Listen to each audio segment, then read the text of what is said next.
जनवरी 2025 दिन संडे रविवार हो गया। बात करते हैं आज के मुख्य समाचार हैं। देखिए दोस्तों, एक तो आज के दिन भारत के महान वीर सपूत महाराणा प्रताप का देहांत हुआ था 19 जनवरी 1597 को, और आज महाराणा प्रताप की पुण्य तिथि पर उन्हें नमन। ये वो सूरवीर थे दोस्तों जो अपनी 208 किलो की तलवार से लड़ते थे। इनकी महानता को देखकर महाराणा प्रताप की मौत की खबर सुनकर दुश्मन अकबर भी रो पड़ा था। भारत के ऐसे महान वीर को नमन। और महाराणा प्रताप की पुण्य तिथि पर अब हर साल चेतक मेला भी लगेगा उदयपुर हल्दी घाटी में। और वहीं दोस्तों आज हमारे देश में एनडीआरएफ का स्थापना दिवस भी मनाया जाता है हर साल 19 जनवरी को। एनडीआरएफ यानी राष्ट्रीय आपदा प्रतिक्रिया बल के जो जवान हैं, देश में आपदा या संकट के समय लोगों को रेस्क्यू करते हैं। 2006 से इसकी शुरुआत हुई थी। चलिए आगे बढ़ते हैं अपन खबरों में। देखिए, प्रधानमंत्री नरेंद्र मोदी आज आकाशवाणी पर मन की बात कार्यक्रम में देश विदेश के लोगों के साथ अपने विचार साझा करेंगे, और ये इस साल 2025 का पहला मन की बात का कार्यक्रम भी होगा। लोकसभा अध्यक्ष भी आज 20 जनवरी को बिहार पटना में 85वें अखिल भारतीय पीठासीन अधिकारी सम्मेलन का उद्घाटन करेंगे। उससे जुड़ी सभी पीएफ सदस्यों के लिए कंपनी के दखल के बिना भी संभव हो पाएगा अब ये काम। और इसके तहत दोस्तों एक तो ईपीएफओ से पैसा निकालना भी आसान होगा। दरअसल ईपीएफओ की तरफ से अपने पीएफ खाताधारकों को सदस्यों को बड़ी राहत दी गई है। पहला तो ये कि अब खुद ही आप अपनी पर्सनल जानकारी में सुधार कर पाएंगे, यानी कि अपडेट कर पाएंगे। लगभग 7.5 करोड़ से भी ज्यादा पीएफ खाताधारक सदस्य अब नियोक्ता के बिना भी, मतलब आप अपनी कंपनी के बिना किसी सत्यापन के भी अपने नाम और जन्म तिथि जैसी व्यक्तिगत जानकारी को ऑनलाइन बदल पाएंगे। इन खबरों में देखिए, सरकार का एक और बड़ा फैसला, फर्जीवाड़े पर अब लगेगी लगाम। इन नंबरों से ही आएंगे आपको बैंकों के कॉल। कंपनियों के लिए भी सख्त नियम बना दिए हैं। सरकार और आरबीआई ने मिलकर बैंक खाताधारकों के लिए यह नया अपडेट जारी किया है। आए दिन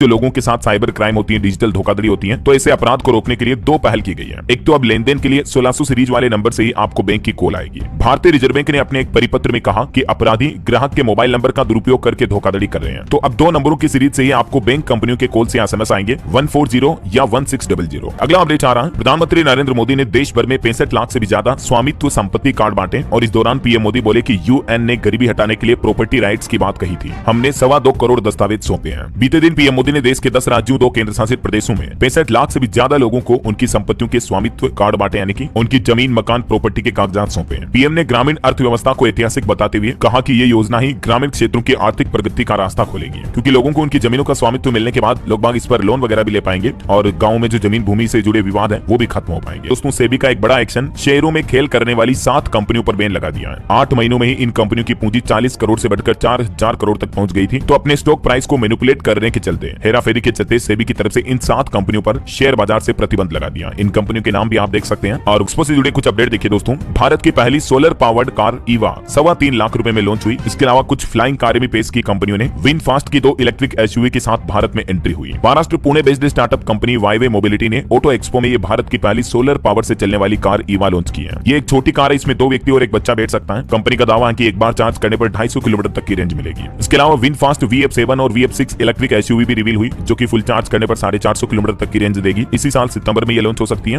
और दिल्ली में सभी तरह की हवा में उड़ने वाली चीजों पर प्रतिबंध लग चुका है। फ्लाइट्स के लिए भी कुछ नए नियम तय किए गए हैं। दरअसल आने वाले गणतंत्र दिवस समारोह के मद्देनजर दिल्ली पुलिस की तरफ से सुरक्षा इंतजाम के तहत ये कई नए नियम लागू किए हैं, जैसे पैराग्लाइडिंग हो गया, ड्रोन वगैरह सभी हवा में उड़ने वाली चीजों पर 18 जनवरी से लेकर 1 फरवरी तक प्रतिबंध लागू रहेगा। देखिए, पाकिस्तान से आई सीमा हैदर के पहले पति गुलाम ने अब भारत सरकार से गुहार लगाई मदद की, बच्चों की कस्टडी भी मांगी है। वहीं यूपी बोर्ड एग्जाम पर अपडेट आ रहा, परीक्षार्थियों के लिए उत्तर प्रदेश के हर जिले में खुलेंगे काउंसलिंग सेंटर। अगले 1 सप्ताह में ये सेंटर खोलने के निर्देश दिए हैं, और इन सेंटर पर जाकर विद्यार्थी अपने बोर्ड एग्जाम से जुड़ी किसी भी समस्या या शंका का समाधान पा सकेंगे। राहत भरी खबर आ रही महंगाई पर। आलू, टमाटर, प्याज की कीमतें बीते 1 महीने में 31% तक घटी हैं, और अभी भारतीय रिजर्व बैंक आरबीआई भी रेपो रेट घटाने पर विचार कर सकता है। अगले महीने बजट के दौरान हो सकता है ये ऐलान हो, तो इससे भी लोगों को महंगे लोन से राहत मिलेगी। अगली खबर देखिए, गृह मंत्री अमित शाह ने मणिपुर के राज्यपाल अजय भल्ला से मुलाकात की, और इस बैठक के दौरान राज्यपाल भल्ला ने अमित शाह को मणिपुर की मौजूदा स्थितियों से भी अवगत कराया। वहीं खबर है, भारत बांग्लादेश सीमा पर भिड़े दोनों देशों के किसान, तो बीएसएफ और बीजीबी जवानों ने तनाव को शांत कराया, समझा बुझा। प्लस रिलेशन पर भी अपडेट देखिए, भारत और अमेरिका एक दूसरे को साइबर खतरों की खुफिया जानकारी साझा करेंगे। भारत और अमेरिका दोनों देशों की सरकारों के बीच एक अहम समझौते पर हस्ताक्षर हुए हैं। और कश्मीर के किश्तवाड़ में 4 आतंकियों की तस्वीरें जारी हुई। पुलिस ने इन आतंकियों के इनाम की भी घोषणा की है। ये चारों तस्वीरें आप देख सकते हैं स्क्रीन पर। अगर इनमें से कोई आपको कहीं पाया जाता है तो तुरंत आप जम्मू कश्मीर पुलिस को सूचित करें। ये कॉन्टेक्ट नंबर भी दिए हुए हैं नीचे, इन पर आप संपर्क करके जानकारी दे सकते हैं। 5 लाख रुपए प्रति व्यक्ति इनाम की घोषणा की है। जो जानकारी देगा उनको इनाम मिलेगा, और नाम भी उनका गुप्त रखा जाएगा। जम्मू कश्मीर में जो आजकल रहस्यमयी बीमारी फैल रही है, उससे अब पर्दा उठ पाएगा, क्योंकि केंद्र सरकार के गृह मंत्रालय ने अंतर मंत्रालयी टीम के गठन का आदेश दिया है। आजकल जम्मू कश्मीर के राजौरी जिले में एक रहस्यमयी बीमारी फैल रही है, जिसमें अब तक 16 लोगों की जान जा चुकी है पिछले 45 दिनों में। तो इस सेक्टर में जॉब को लेकर भी एक बड़ी खबर आ रही। भारत की 5 आईटी कंपनियों ने 3 महीनों में ही 2500 से ज्यादा कर्मचारियों को जॉब से निकाल दिया। सबसे ज्यादा टीसीएस और टेक महिंद्रा कंपनियों में कर्मचारियों की संख्या में कमी आई है। वहीं भारत में इंटरनेट यूजर्स को लेकर भी एक रिपोर्ट आ रही है। देश में 98% लोग लोकल भाषा में इंटरनेट इंटरनेट यूज करते हैं। हर रोज औसतन प्रति व्यक्ति 94 मिनट ऑनलाइन इंटरनेट पर बिताते हैं और इस साल 2025 में भारत में इंटरनेट यूजर्स की संख्या बढ़कर 90 करोड़ के पार पहुंच जाएगी। तो देखिए दोस्तों, पंजाब, हरियाणा, चंडीगढ़, दिल्ली, उत्तर प्रदेश, राजस्थान समेत देश के कई अलग अलग राज्यों में घने कोहरे की संभावना है। अभी भी देश के 7 राज्यों में घना कोहरा छाया हुआ है। यूपी में 46 ट्रेनें लेट रही। राजस्थान में कई जगहों पर तापमान 1 डिग्री तक चल रहा है। हिमाचल प्रदेश में बर्फबारी की वजह से 2 नेशनल हाईवे और अटल टनल फिर से बंद हुई। पंजाब में भी 11 जिलों में शीतलहर की चेतावनी, 10 जिलों में कोहरे का भी अलर्ट है। अगले 48 घंटे मौसम सामान्य रहेगा। बाकी पंजाब में 21 जनवरी को फिर से बारिश की भी संभावना है। आज के सराफा बाजार पर नजर डाल लेते हैं। देखिए, इस सप्ताह सोने चांदी में तेजी रही। सोना 1221 रुपए बढ़कर 79,239 रुपए प्रति 10 ग्राम पहुंच चुका है, जबकि चांदी में लगभग 550 रुपए महंगी हुई इस सप्ताह और चांदी का रेट अभी 90,820 रुपए प्रति किलो बिक रहा है। ये बॉलीवुड एक्टर सैफ अली खान पर जो हमला हुआ था अभी 2 दिन पहले, तो अब पुलिस को उनके घर से एक चाकू का टुकड़ा भी मिला है। बताया जा रहा है कि ये वही चाकू जिससे अभिनेता पर हमला किया गया।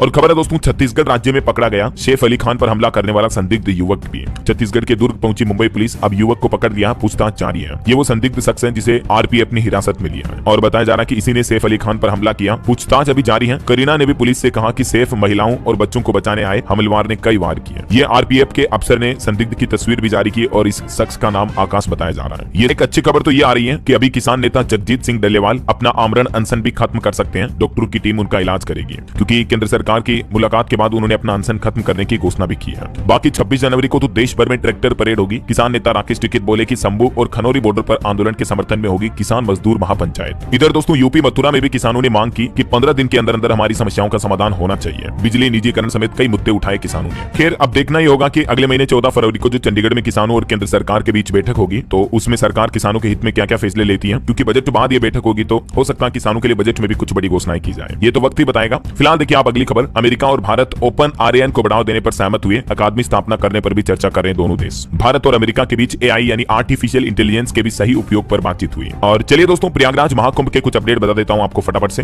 देखिए, जम्मू कश्मीर से प्रयागराज के लिए बस सेवा शुरू हुई। इसकी टाइमिंग और किराया वगैरह कितना होगा, जानकारी आप देख लीजिएगा। इसके अलावा हमारे देश के रक्षा मंत्री राजनाथ सिंह भी प्रयागराज महाकुंभ पहुंचे। यहाँ संगम में डुबकी भी लगाई। वैदिक मंत्रों के बीच इन्होंने स्नान किया, साथ में मंत्री नंदी भी रहे। और खबर है, महाकुंभ में 22 जनवरी को मंत्रिमंडल की बैठक भी हो सकती है, जिसमें कई अहम मामलों पर चर्चा होगी। और इस बार तो महाकुंभ में एक नया इतिहास भी रचा जाएगा। Artificial intelligence